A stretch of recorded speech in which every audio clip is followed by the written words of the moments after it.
Yo mga idol, kumusta? Kauragong Pitis nga po pala. So pag-usapan po natin ang update po kay Marlon Tapales. So bago po ang lahat, wag po natin kakalimutan na mag-like at subscribe. At pakiclick na rin po natin ang notification bell button para updated po kayo sa mga bago ko pong upload. So mamaya na nga po magaganap ang bakbakan ng historical world title fight sa pagitan po ng dalawang fighter na si The Mightner Marlon Tapales at sa The Monster na Uya Inoue. At sa panayam nga po ng Sky Sports kay Tapales ay sinabi ng ating pambato na malaking karangalan nga po sa kanya ang magkaroon ng pagkakataon na makagawa ng sariling pangalan sa kasaysayan ng Philippine boxing, lalo na napakarami ng Pilipino manonood mamaya. Bukod po dyan ay sinabi din po ni Tapales na manonood po ang ating pambansang kamao na si Manny Pacquiao. Katunayan nga po dyan ay sinabi din ni Tapales na binigyan daw siya ng tips upang kung paano matalo si Inoue.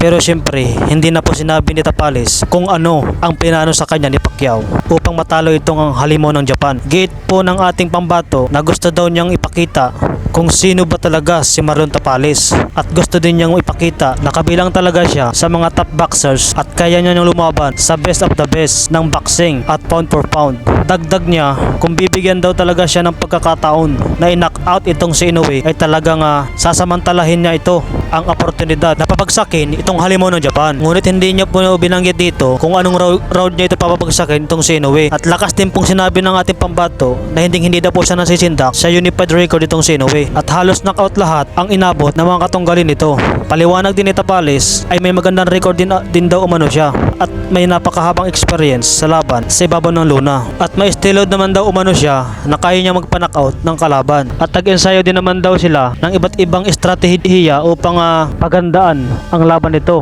Samantala, pagkatapos nga po ng official final weigh-in ay dinalaw itong si Tapales ng BADA para sa round on blood at urine testing.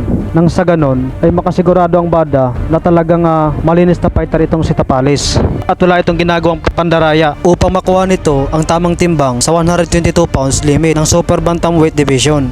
Sa kabilang banda naman po mga idol ay trending naman po ang litratong kumakalat kung saan makikita ang adult Japanese superstar Maria Ozawa. Nakasama niya si Marlon Tapales. Sa official Instagram ni Maria Ozawa ay binahagi nga po ang mga litrato nito na kasama niya si Marlon Tapales. At andun nga po ito sa official weigh-in kahapon upang ipakita ang full support sa ating kababayan at paniguradong hindi matutuwa nito ang kampo ni Inoue dahil sa hindi sila ang sinuportahan ng kanilang mismong kababayan at mas pinili pa nga suportahan nito ang kanilang katunggali. Bukod dyan ay in-interview pa nga ni Maria Ozawa itong si Tapales dahil dyan ay maraming kababayan natin ang natuwa dahil nga po sa iniidolo nga po ito ng ating mga kababayan. At dahil din po marami po sa ating mga kababayan ang pinatangkad nito ni Maria Ozawa at binuhay ang katawang lupa. So hanggang dito na nga lang po mga idol at maraming salamat po sa inyong mga suporta. God bless po.